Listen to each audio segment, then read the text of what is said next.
G'day and welcome to Inforunners. I'm Execute. This week I'm joined by the handsome gentleman, Badges. How you doing? Yeah, I'm good, thank you, mate. Yourself? I just realised I didn't turn the lights on, so I'm going to turn those on. I was like, Oh, I'm nice. sitting in the dark. Yeah.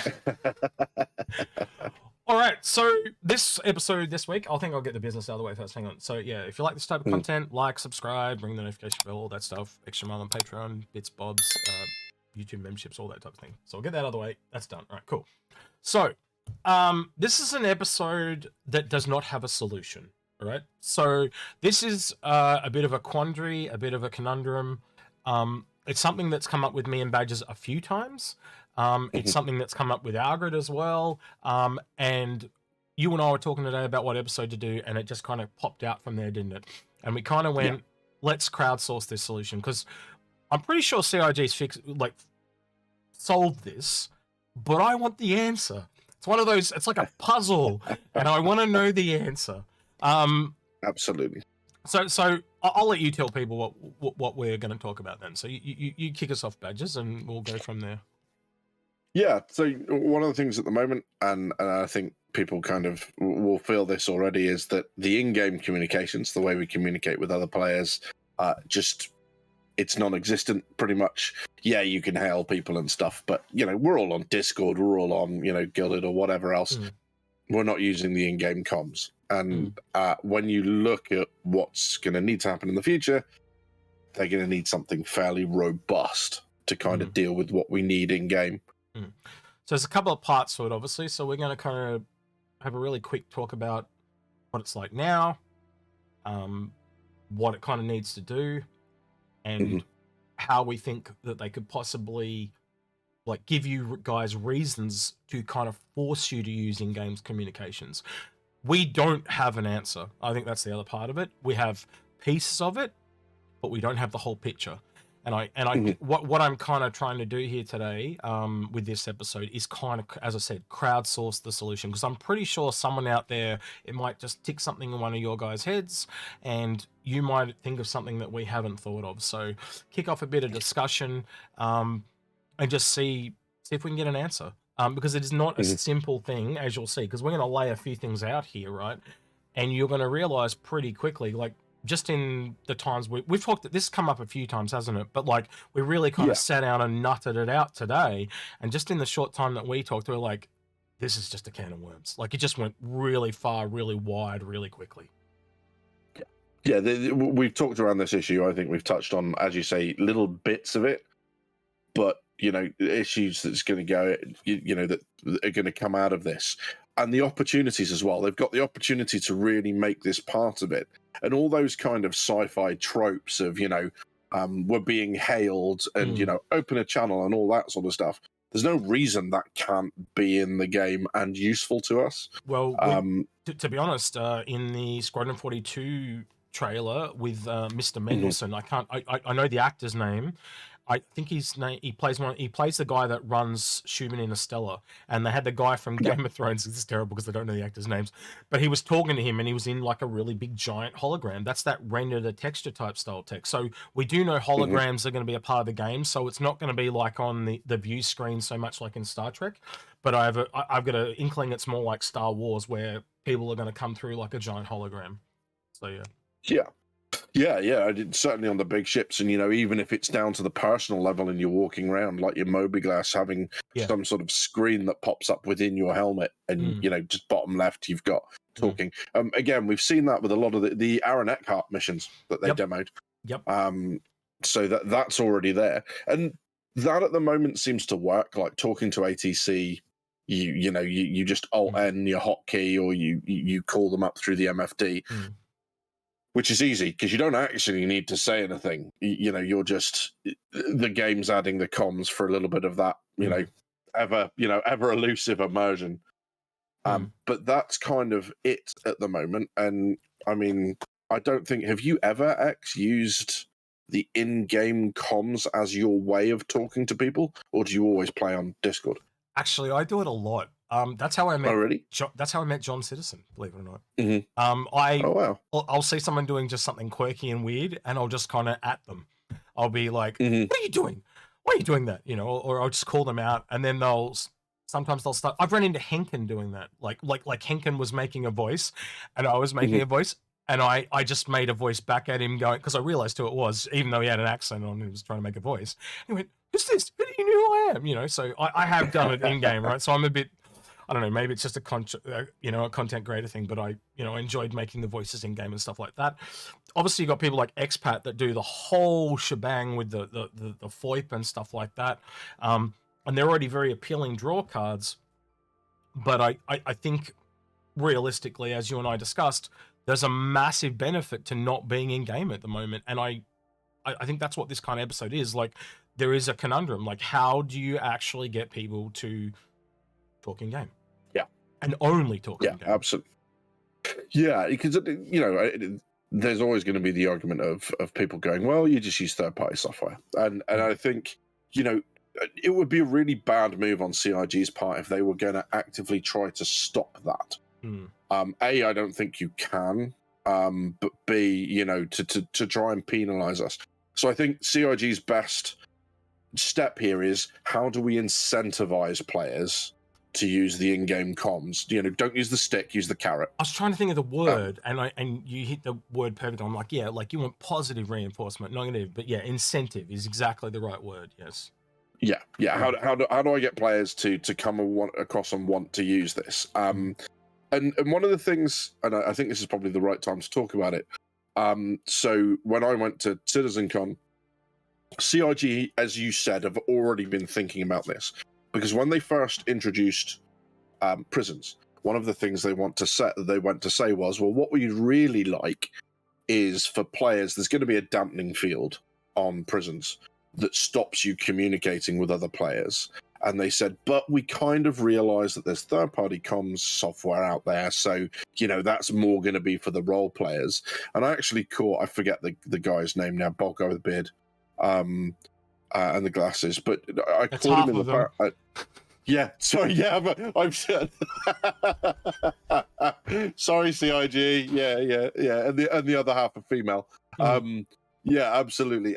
But I caught him in a passageway, and I said, have you considered? I said, I know I'm just adding another idea from all the other ideas you've been told about. I said, but you could still do that. And I said, what you could do with those prisons is you control what people say, not how people say. So one of the things I said to them is, what happens is, once we've got a bunch of prisons in, you wake up in a random prison. So, it doesn't matter if you're on third-party software. If you don't know where you are, you can't tell people where you are. So now they've got the same gameplay loop. You've got to find a weak point in the jamming field to activate your mobiGlass and go, this is where I am. Great, now I can tell people, and it doesn't matter if you're on third-party software at that point. You kind of control that. So I think, because people will say, well, you just use Discord and you tell everyone. It's like, well, if you don't know it, you can't tell people it.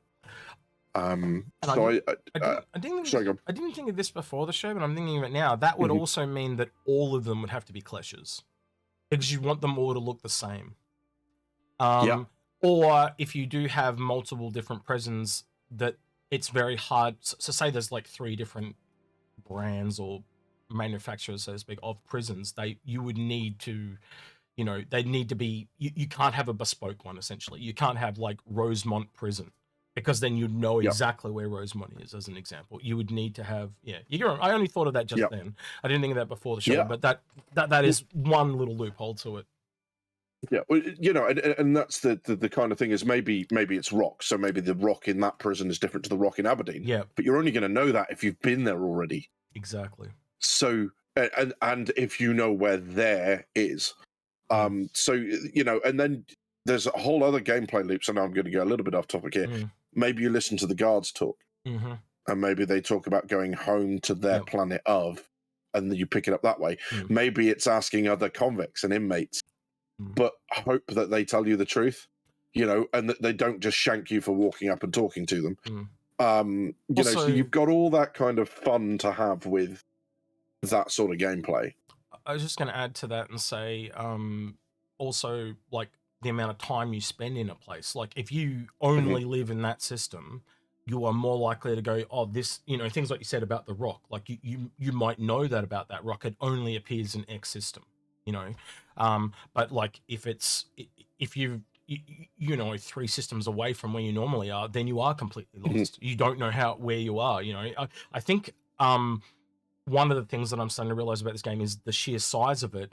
Nobody's going to know everything. One of the things I keep coming back to is just give you a little example, like how they call it Everest and Bikini Point and Port Tressler and things like that. I'm not going to call it Port Tressler. I'm going to call it Microtech Station, because even if I know, and even then I might not even call it Microtech, I might just call it Hurston, whatever the planet number is. So I think it's Hurston 4. Oh, sorry, Stanton 4. My bad, not Hurston. You know what I mean? Because like I'll probably know the 100 systems in the game, but I'm not going to know every planet and every moon. Yep. You know, so exactly that. So people are going to start, like, again, when you look at those Lagrange points, and you know they'll probably call it, so a Microtech moon might be, you know, Stanton 4.2, you know, or something like that. So everyone's going to start shorthanding it. So when you're a local and you go, oh yeah, I'll meet you at Port Tressler, not everyone's going to know that, you know. And you got to remember, we are in only one system right now. So yeah. Yeah, it's nice and easy now. You know, and maybe you do have like 2 or 3 different companies that have those sorts of contracts. So you can localize it to an area of space.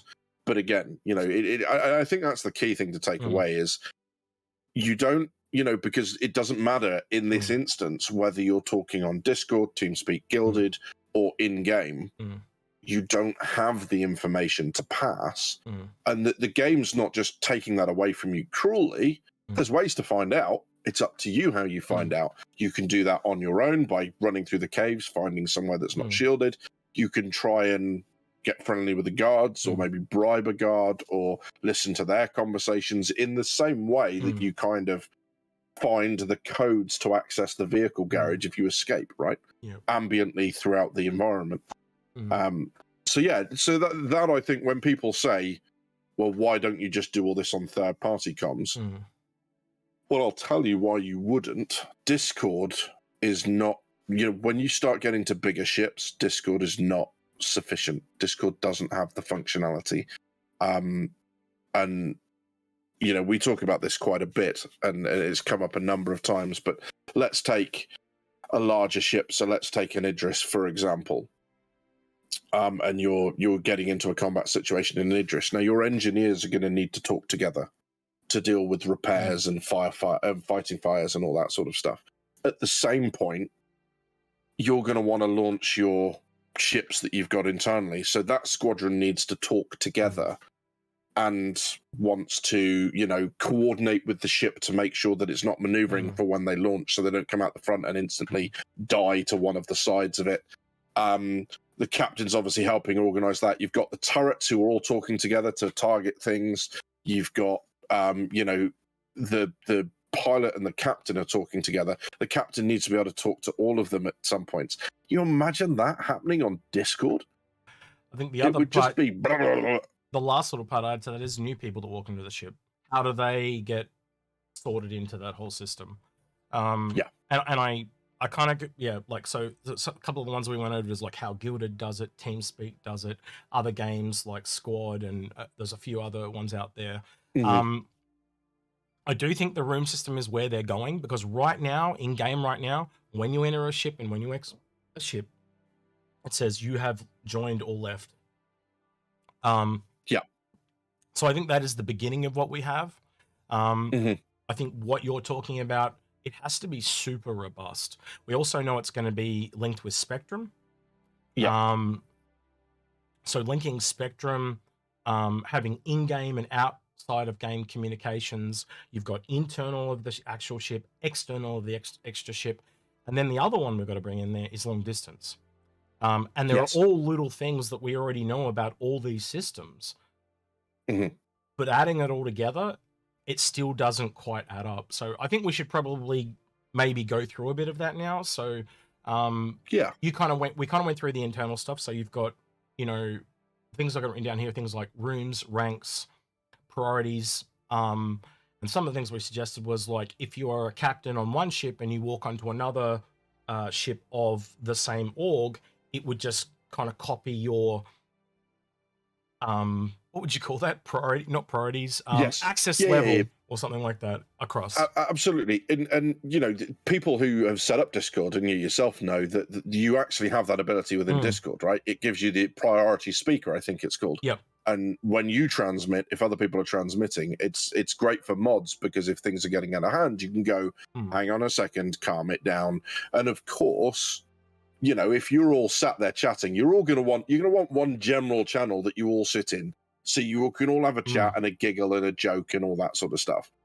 But what you also want is the captain to have the ability, when someone's halfway through telling their story from drunk weekend, that the captain can go, shut up, you know, get to your stations, we've got Vandal incoming. Yep. You know, and you need to be able to cut that out from people. So yeah, and maybe, like you say, with orgs, that can be set. And when you think about how you do that within a game, or sorry, within Discord, you just this role has priority speaker. Yep. Well, you could assign that on board, exactly as you were saying.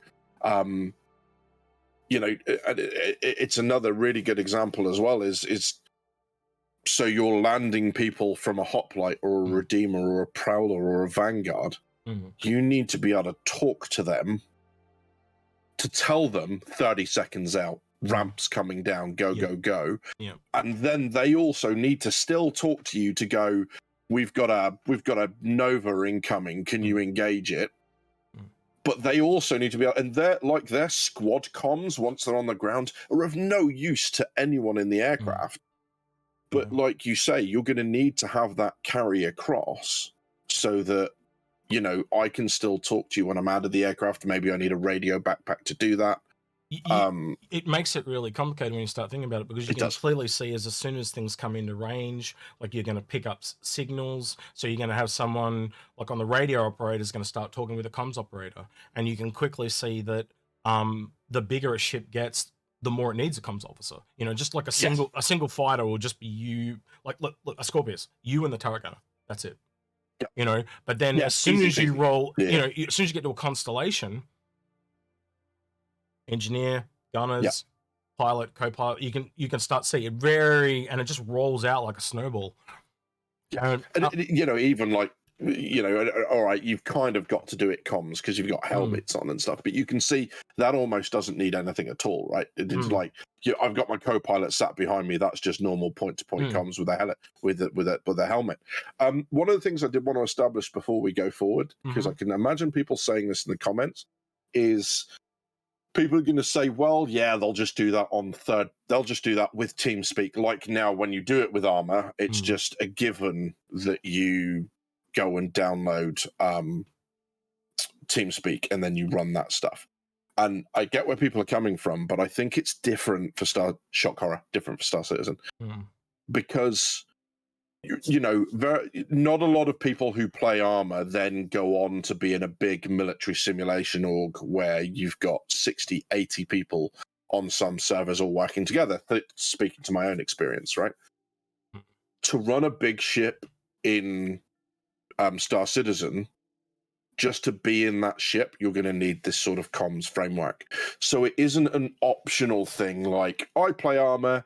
You can play Armor for thousands of hours, never be in a milsim org, so you never need that level of comms. The minute you step on foot on an Idris, on a Polaris, on anything like that, you're probably going to want that. Even a Hammerhead, potentially, is going to want that level of comms. Any person that's ever been in a massive group of people on, say, Discord, Ventrilo, TeamSpeak, Guilded, take your pick. Guilded's probably like one of the better ones.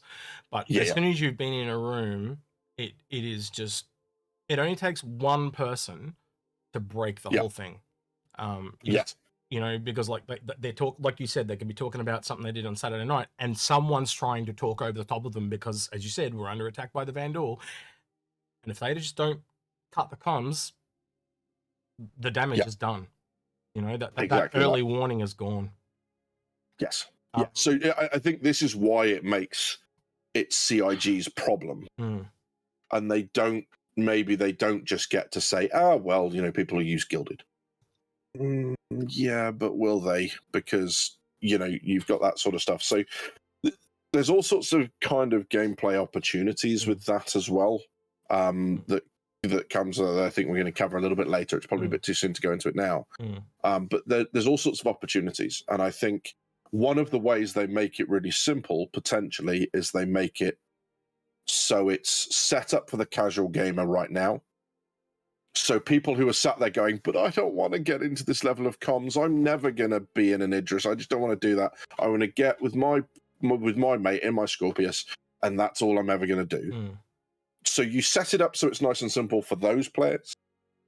And then people who want to go into it can go into it without, and start customizing it. And maybe... Needs that simple base level, but like complex enough to master, like anything that's good, like chess or whatever. Chess is easy to learn, hard to master. It's the same thing. So on a base user level, it's really easy. It's like anything that has a back end, like even most video games. They have like Star Citizen itself has a very complicated back end, but on the front top level that all we ever see, it's quite easy to use. It's the same thing. Sorry, go on. No, go ahead. As a starting point for that, when you open the comm screen on your MFD, maybe you have two tabs, internal and external. And your internal, everyone joins channel 1, just like we do now. You join that channel when you get on that ship, and that's your chat window, and that's your voice. Every time I transmit to everyone on the ship. Done. For everyone who's not interested in comms, it's really easy, because that's what we do now anyway. For those who want to go a little bit further, maybe dependent on your ship and the modules that you have more internal nets, and it's channel 1, channel 2, channel 3, channel 4, and you can rename them, and then other players can open their mobiGlas and go, join this channel, join that channel. And then as comms officer, new ship role, you can give people permissions. Like you say, like the overspeak, like the priority speaker, all that sort of stuff, and you give people permissions. And you track things that way. And then, then you've got basically one tab for your internal stuff. So maybe one of those is engineering, maybe one of those is port, battery, starboard battery, your weapon, your turrets. Maybe one is your flight crew. And then your external is comms to your ships, your squadron comms, one to the general channel that everyone listens to. Like when you hail and air traffic control and that sort of stuff. I think this shows that CRG has been working on this, that the way that we know that they've kind of built Spectrum out, they seem to be taking it seriously and rather robustly. They want it to work with in-game and out-of-game communication. And I think to me, a comms officer is going to be akin to an admin on Discord, dragging and dropping people and organizing them into groups. Because I think you need it to be that dynamic enough that you can change things on the fly. You might want to pop off a room into one area. You want to be able to allow people to create their own little rooms, and drop into, even within the same room, you might have 2 engineering teams as an example, So it shows me that if they make something robust enough, it'll probably be better than Discord or TeamSpeak or Guilded or anything that's come before it, to the point that they might end up making a third-party version of it that goes other places, if you know what I mean. But then at the same token, you go, well, do they want to do that? Because then people will start using it outside of game again. So you want to give people that, that, as you said, incentive to use it inside the game, which I think which a big part of this puzzle is trying to figure that out. Yes, and we were talking earlier, and we both mentioned natural selection. Yep. And it was a game way back when there's been an NS2 since, but it was basically one of your players had the real-time strategy, and you were looking top down, and you were building stuff. You could order your players around. You could click on your players like they were like something in a strategy game, and you could give them orders. Something would pop up on their marker, on their screen, and they would hear voice lines that would send them to places, like build this, collect this item, attack this enemy. And, Discord, Guilded, TeamSpeak can't do that. So I could potentially, as the captain or as the aircraft controller on a carrier, go, right, select Squadron 1, that's my 3 Gladiuses, patrol this sector, off they go. My 3 arrows, patrol this sector, off they go. Attack this capital ship, off they go. you could even give them like waypoint markers. Yeah. Patrol here like this. And they've Yes. actually said with the communication globes, like the ones that you see on the big ships, you'll be able to do that. You know, so you'll be able to control literally like vast armies and tell them where to go and stuff like that. So that is an in-game communication method that'll come up on your MFDs. That won't go through Discord at all. It'll be completely in-game. So there's another reason to keep you in-game. You know, Yeah, but then the problem then there becomes for me is you can also communicate that out of game through Discord. Yeah. And you can see, like you say, how many things this starts to draw in. And there's something you said a couple of weeks ago, and I absolutely love what you said. And you said that the more the when gameplay loops start interconnecting, the depth that adds to gameplay is you know, it just becomes exponential, the value that you're adding. So all of a sudden, not every ship gets to, for example, create this waypoint patrol system that you talked about, but the tracker does. So now all of a sudden, the tracker is valuable as a small ship. Maybe the Terrapin can do it. Maybe, you know, you've got those sorts of ships that can add that value. The command module, the fleet command module that they've promised in the stretch goals, maybe that gives you the ability to deal with more or a larger fleet. Because you can imagine people that are running org level fleets of Javelin, couple of Perseuses, you've got your resupply element, you've got your repair, you've got all that sort of stuff. There's a landing element to it. You're essentially, the level of comms is going to be frightening. You're talking about different systems that pull into that. So like, how big is your scanners? So how far is the big, like if you're just in a Terrapin and the scanners aren't as far, you can only give orders to the people you can see. So if you've got bigger scanners, you can give more orders, you know? But then again, you've got a bigger signal, so more people could see you. Yes, absolutely. And that kind of starts to show the limitations of the system. Like, it would be really cool if, when you send a reconnaissance ship off to somewhere, if they're destroyed, you just lose comms, they can't communicate with you, and it's like, oh, we'll go and find out what happened to them. And there's a fleet waiting in ambush for you. But of course, the problem with that is that's when you can't get around third party because someone's just going to jump on Discord, message someone else and go, don't do it, they're waiting for you. And that's kind of where the limit of that system is. But, you know, making things data rather than comms, like there's no way to describe that patrol route you talked about. It's not because possible. you're trying to reference in a 3D space, like just stay about 12 kilometers ahead of us. Well, how do I tell which way you're going? So this is ahead means I need to know which way you're pointing. Whereas if you can create those waypoints you talked about, that system is irreplaceable, basically. And we talked a little bit about this before the show, and I gave you the example of, I said, let's say Daymar, and then, you know, it's near this landing zone called whatever, and then you go 200 kilometers on this heading, and you'll find this base, and then you go into the base, and under the green chair there's this item. That's fine, right? If you know the area. But like I said earlier, this game is going to be so big that you might not even know where Daymar is. You might not have the maps for that. You might not have that information. Let's say you do have Daymar, but then you've got to manually find it based on the instructions I give you. Where if it is data and it is an encrypted beacon that you are buying off me, you can just fly straight there. So if there's anything that's time sensitive, and that was another part that came into it as well. Like we haven't even got into long distance yet, so we'll talk about that in a minute. But like you said, encrypted data and clear, I think is what you called it, encrypted and clear. That'll come into it quite heavily as well. And you now start to realize very quickly how intricately linked data and communication is. Like one of the things we talked about is you cannot record someone's conversation and you might be able to incept it, but what about the privacy thing? So like, what if you and I are talking about something really private and personal and someone actually hears that? That's not the best. There's no way they could get away with intercepting real voice comms. And you can't do that in text either for the same reason. But what you can do is what some governments tried to do with metadata.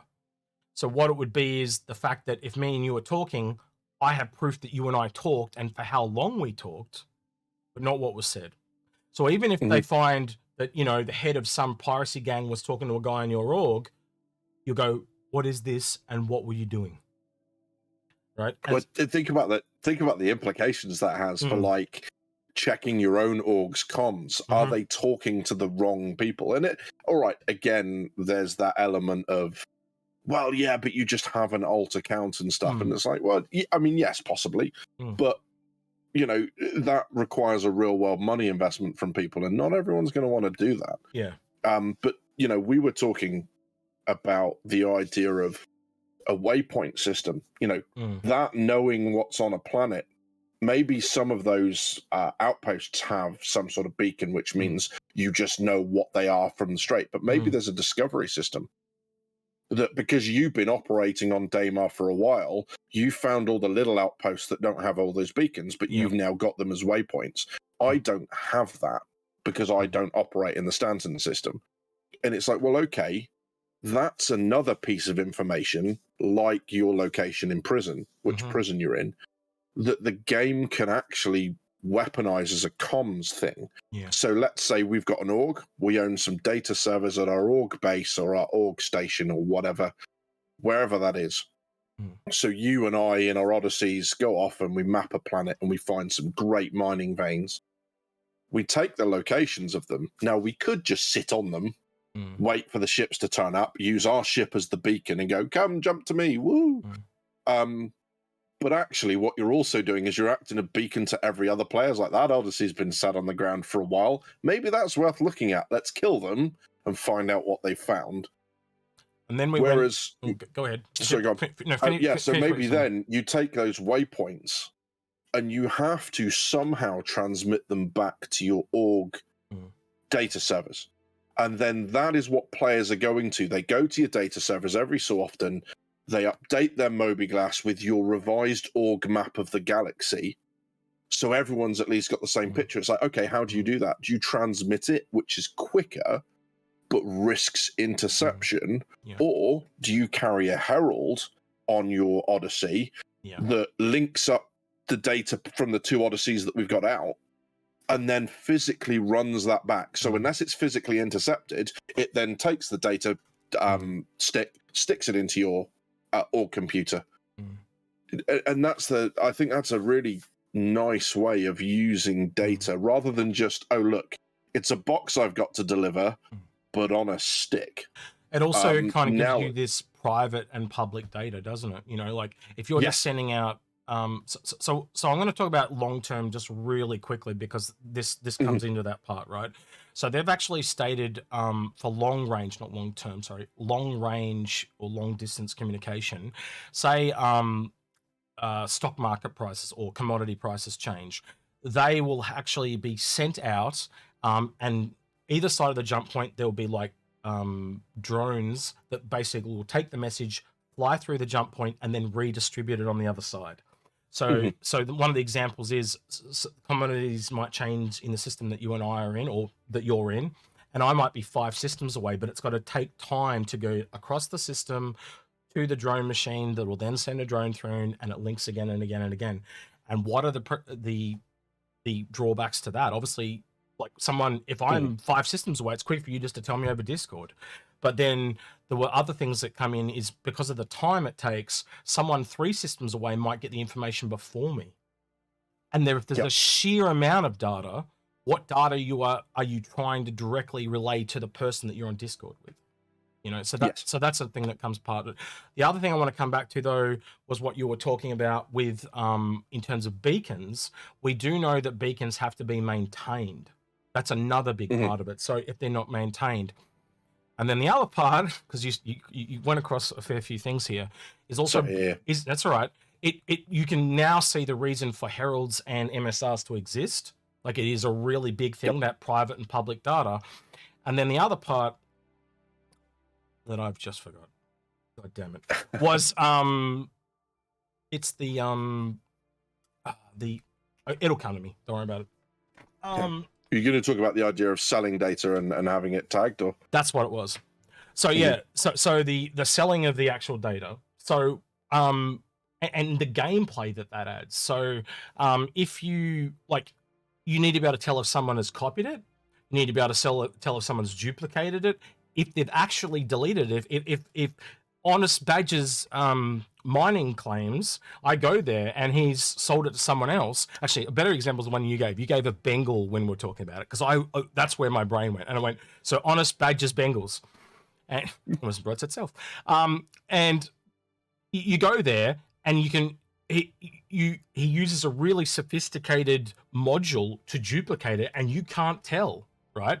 But he's done it because if you then find out he's not honest, you'll probably never work with him ever again. But why would he want to do that? Because he could set up a conflict.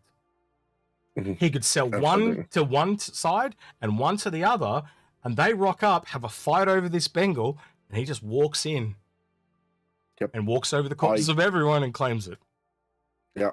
And simpler still, if I can sell one location of a Bengal for 1.5 billion UEC, 4.5 billion is a lot better than 1.5 billion, so I just sell 3 of them. And I don't care what happens, because I can do nothing with a Bengal. It's just me and a couple other mates who data run. And what's to stop you from selling it to a broker that doesn't know and doesn't verify his information? So they get there and it's already sold, and like, hey, we bought this from you and the Bengal's gone. It's like, well, this is the information I had. So he's caught as the middle. You can see the gameplay. It's just so dynamic and just it's titillating as hell in my head. Like, it's just amazing.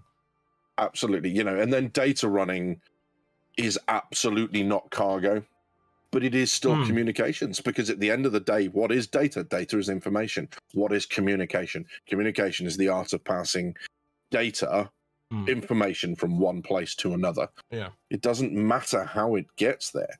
And it's that idea of, maybe with encrypted communications, we were talking about the idea of modules on your armor.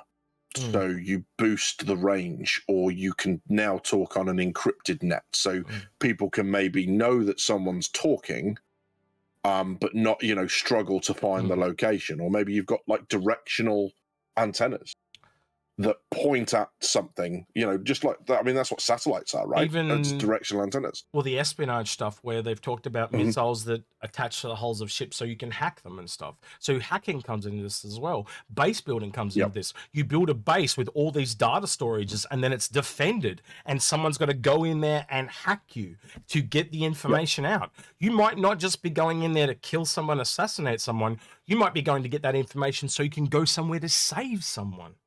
Yeah, you can see. We've already seen them. Yeah, we've seen the gameplay that this is going to touch. It's crazy. Yeah, the presentation at CitizenCon had the player going into the data service to take out information from Microtech servers about proprietary tech. There's so much stuff you can do here, and we've hardly touched on long range comms. Like, I want to talk to someone 7 systems away. Should that comms be instantaneous? Probably, because sometimes maybe we're just 7 systems away and we just want to have a chat. Because the other thing I think that's often true for chat software is you can only really sit in one voice server at a time. So it needs to remember that we're all friends and that we want to play it together, and that actually, why should I not be able to talk to you? Because it's like, okay, I'm hearing a voice. Which chat software is that coming through? So which push to talk button am I pressing to respond? And if they get that wrong, it can break that immersion. So they've got to remember the social aspect of an MMO as well. Let us talk to our friends. So how do you balance long range comms in with that? It's an interesting one, but it's, what have we found here? We've got something that it's created another role on board, a partial role. It's not going to be anyone's full-time job. You come in, you set it up, it's done. Well, the hailing and being able to talk. I actually think it is a full-time job. I really do. Like it has to be that dynamic, because the rooms that you would have set up for battle stations would be completely different as opposed to pick any other role. right? If you're in the mess and they're doing a social event, they're all in one room. You know, if you're on a science ship, that's completely different. Yeah. You can see very quickly, every ship, excuse me, will need to change their roles at some point. And I don't like because that's the other part you could do is you could just have so if you're just on say a combat ship, maybe you just have different states. We're in combat, bang, and it just filters you all into your rooms. Maybe that's how it works. I don't know. That's one of the reasons why we're going through this, and we're kind of, as I said, crowdsourcing this. We need to. I want to find out some of these solutions, and this is why I do a lot of what we do here is to try and figure things out. So maybe they do have different states. I don't know. It's just something I come up with just then, you know. So I think that's a part of it. I don't know. I don't know. What you think it's only temporary? You think it's like set up once and it's done, or? I think no. I think you're absolutely right in what you say, and like my brain while you were talking then was off in like if you know your ship's going to be destroyed or captured, one of your roles now is to run up to your data servers and break all of your hard drives and wipe them, and maybe that has to be done manually. You know, because self-destruct leaves the possibility that stuff remains intact. What's those? That's a sci-fi trope, you know, when they break in and it's like, oh, we have to kill the robot or something so they can't steal it or whatever. I've seen it. You've seen it in every sci-fi show before. Yeah. That's exactly the type of thing. And then all of a sudden, black boxes and flight data recorders become dangerous because they might track where you are, and you can track people back. They've also talked. Transponders. They talked about that in the past too. Fake transponders when you steal ships and stuff. Yeah, the crybaby from Firefly. Yeah, all that sort of stuff. And because one of the reasons we're going into, and people could quite say, well, hang on, you're going into data now. And notwithstanding what we were saying earlier, this is how human players break into NPC communications. Because you're not going to be intercepting and listen. Well, I mean, you could intercept and listen to what they say, because it's all going to be scripted. But you know, finding out, you know, you go and attack the known of associate of the bounty that you're after, and you find from their flight data recorder that there's one particular location they've been back to 4 times in the last 2 days, and it's like, going to go and have a look at that location, you know, rather than pinning them down, sticking a gun to their head and where is he, sort of thing. You've got that ability to hack into those sorts of comms as well, because that's what it is. It's information, and that's how you get hold of it. We were talking about another topic today, which was AI and stuff, and that's another thing that comes into comms. Like, are we eventually just going to be able to talk to AI and it, you know, translates what we say into text in the back end? Much like a Google speaker like I've got, or an Alexa, and can you just talk to it and it'll give you a response because it can pick out keywords and realize what you're saying, kind of like ChatGPT or whatever like that, but just converting it. Or does it give you multiple responses and you just say, oh, option 1, you know? Can we like, is a voice going to be a thing that comes into this game in the future as well? And that's absolutely a different type of thing, because if you're choosing to talk to the game, that's you choosing to talk to it. But that's another version of comms. That's a single player / solo thing, and that's and there's I mean, there's all sorts of fun things they can do with the immersion side of the game, of the comms as well. Having played Armor, there is nothing quite like hearing, you know, another platoon that you're working with that you know is a little distance away, and hearing them over the radio. Suddenly you've got the crackle and the distortion because of the distance. You can hear gunfire in the background, and you've got this frantic contact report followed by a call for help. Like, just that, you almost forget you're playing a game at that point, because it's so like, I want to get there, I want to help them, I want to, you know, let's get stuck in, let's go, these people need help, move. You know, it's that sort of level of immersion, and just being able to do that around the ship, hailing other vessels, you know, speaking to ATC, just having like so on ships, there's a VHF channel called 16, which is the international distress channel. So when you hear people say, you know, mayday, mayday, mayday, this is da da da da da, that goes out over channel 16. So anyone that is listening to that channel and in range just picks that up as a broadcast. You also hear ships, so vessel in position, this is the merchant vessel, blah, blah, blah, over. They then come back and go, yeah, that's me. And then they go, yes, switch to channel 13, so they can go and talk, because unless it's an emergency, you don't really have conversations on 16. You move it to another channel. Well, if you're trying to figure out what's going on, you just follow them.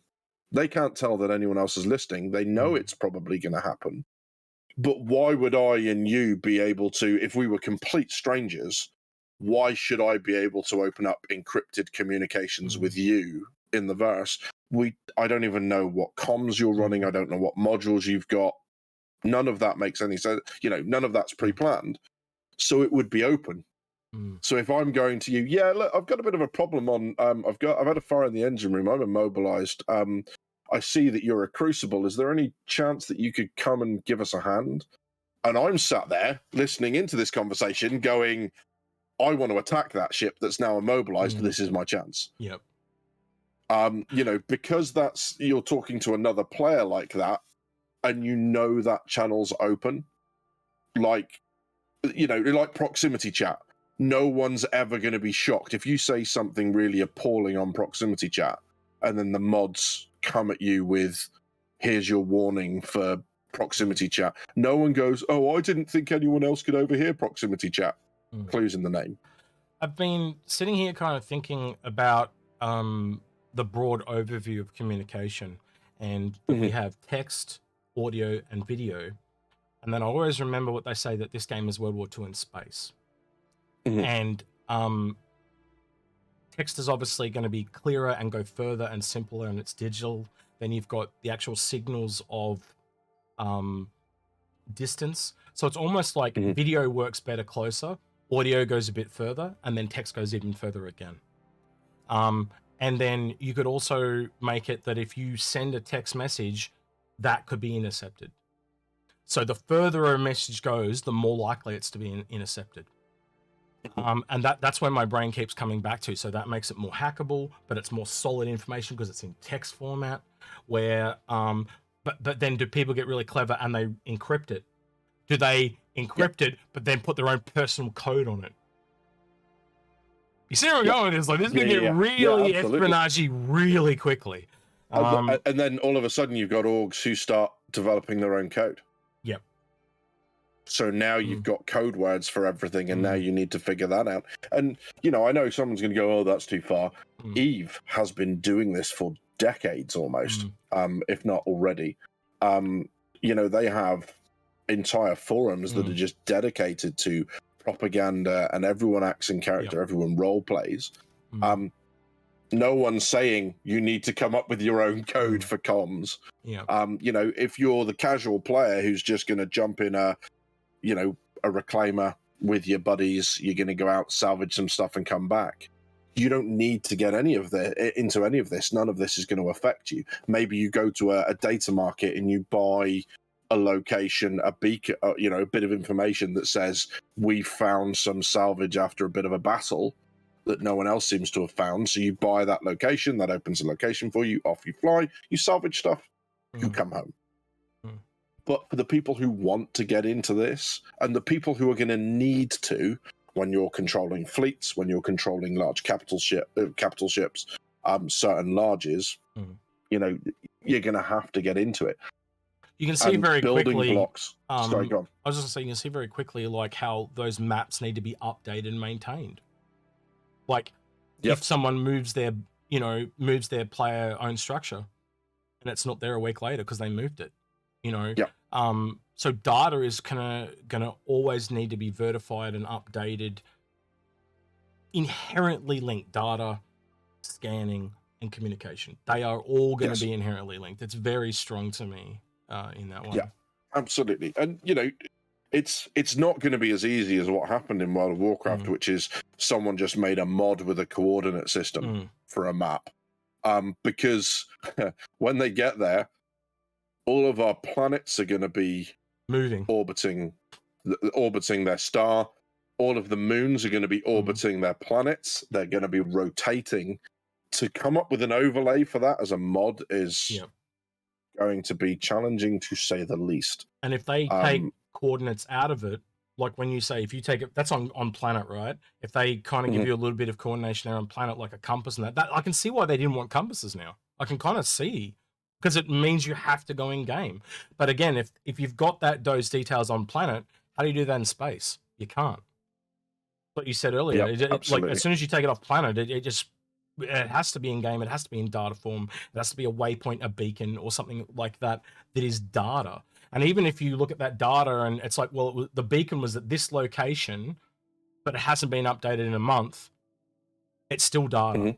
And that's data that you can still sell and move and remember. So you might set a waypoint for yourself without a beacon, and it just, it looks like there could be two different forms. But trying to get that out of the game, that's the thing they're going to make hard. So if you can't get it out of the game, then it has to stay in the game. And I think that's a key takeaway for me. But one last thing I want to talk about when we're talking about the globes was just how complicated. Like I look at Battlefield, right? And you used to have the commander mode in Battlefield. Now extrapolate that out across entire planets, multiple planets, in an entire system, multiple systems. Yeah. Holy shit. Like, the fights could be insane. You could have fights that move. Like if you're chasing a particular ship and and there's a whole fleet trying to protect said ship. Like, I think the example you gave when we were talking before the show, Ender's Game. Yes. I'll let you talk about it because you talked about it. So I'll let you talk about it. Yeah, I love the idea of I love the immersion of Ender being able to stand there and he stands in the simulation and then manipulates it with his hands so he can change the views and all that sort of stuff.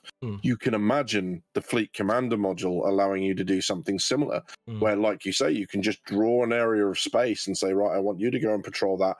We're going to move this way around this planet. We're going to do this. And again, that is impossible to pass by voice comms. But if you're giving that ability to the in-game comms and you're drawing it all together, then that's really effective. And one of the ideas I like, just on a tangent, is if you're a VR player, your game space at home, can you imagine in a Fleet Command module being able to enter the ability to walk around an augmented reality like he does?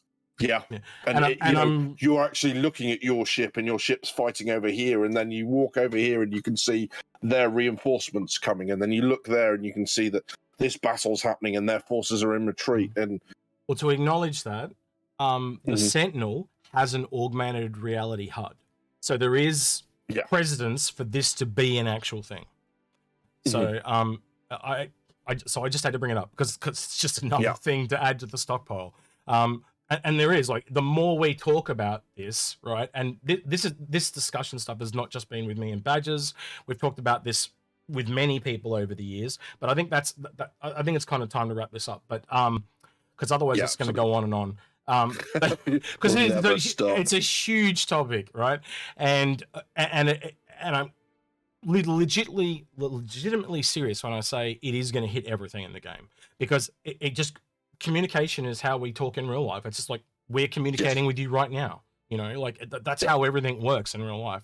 So besides that, I think some of the key takeaways for me, just the ones we listed down here, was encryption and clear comms. The comms officer role is another big one. And the other one you mentioned here, and I don't think we really touched on this very much, is drones and modules. So do you want to talk about that a little bit? Yeah, it's the idea that, your radio has a set amount of range, and obviously the radios that you have on your ship are going to be more powerful than the radio you have in your suit. So maybe the ability to pass this sort of information is increased if you include a module that boosts it. Maybe you've got a drone that acts like a relay, so it takes the signal or the communication from your ship and then transmits it on again. And they're acting like relays. And I think that's a really nice kind of way to put things together, because you can imagine that you can also have ones, if they can relay, they can also suck information up. So maybe you have one at a station. And now, as part of the communications loop, when you ask permission to dock, you send a little data packet that goes, hello, I am the, this is the name of my Perseus. This is who's on board. And maybe you can fudge that information a little, but, this is the time. This is what I want to do. And they go, okay, you land at pad 3 here. This is the time that this happened.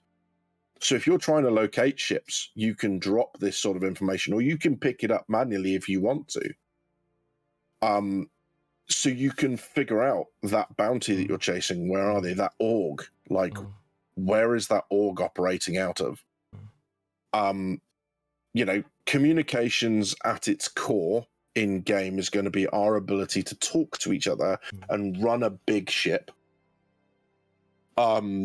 without having to scream over each other or tell each other to shut the F up or whatever, right? And then at the end of that, when all the business stuff is done, all jump back into one channel or all go back into the general channel and all sit and joke and laugh and talk about what we did at the weekend and what we're excited for next and all that sort of stuff. The reason we've added all this other stuff onto it is because we said right at the beginning about incentivizing that gameplay. And that's how you do it. You add all these other data things as part of the data running gameplay, but you tie that into comms because now people are going to use the comms that you put in the game, that you have to put in the game to allow people to run fleets, large ships, squadrons of ships. I just thought of another one that I'm going to kind of open a can of worms and just leave it, but like, when you were talking about modules and stuff, I was thinking like counter-espionage modules that collect data and send them to other people. You can hide data, like you might hide it somewhere in a janitor's uniform or something, and you send a message to say this is where it is. So you got counter-espionage, sabotage modules that sabotage communications or give false information.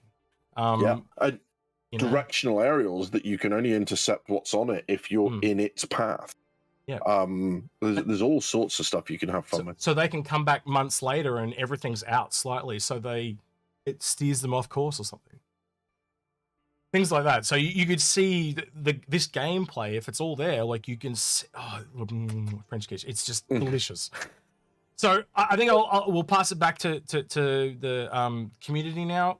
Any thoughts that you can add to this in the comments? Anything that you think that we've obviously missed a shit ton, right?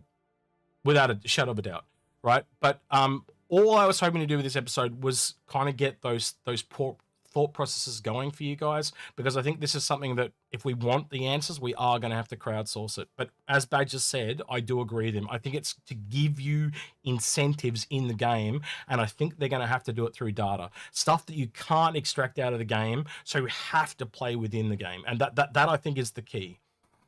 I think that is the single takeaway for me, if I could nut it right down to one thing. So yeah, is there anything else you want to ask about in the comments, Badgers? I'd love to hear from people. What is it that would get you to leave your voice software of choice and go into the game? What does it need to have for you in order to be able to do that? Yeah, I think that's one thing we never really talked about. Is I was always conscious of yes, you could have the in-game comms, but what's to actually also still stop you using Discord and the in-game at the same time? So that's one thing I'd like to add just on top of what you were saying. Is there something that you can see that and you don't, like you said, it can't be negative. It's got to be something that incentivizes us to get off something like Discord or that meant someone's going to sound clip what I just said there. Anyway, but you get my point, right? Is there anything? So I know I hijacked it. Is there anything else you want to add? Sorry. Just that. Yeah. Okay, cool. We're glad we're on the same page. Yep. All right, with that then, don't forget to like, subscribe, and ring the notification bell.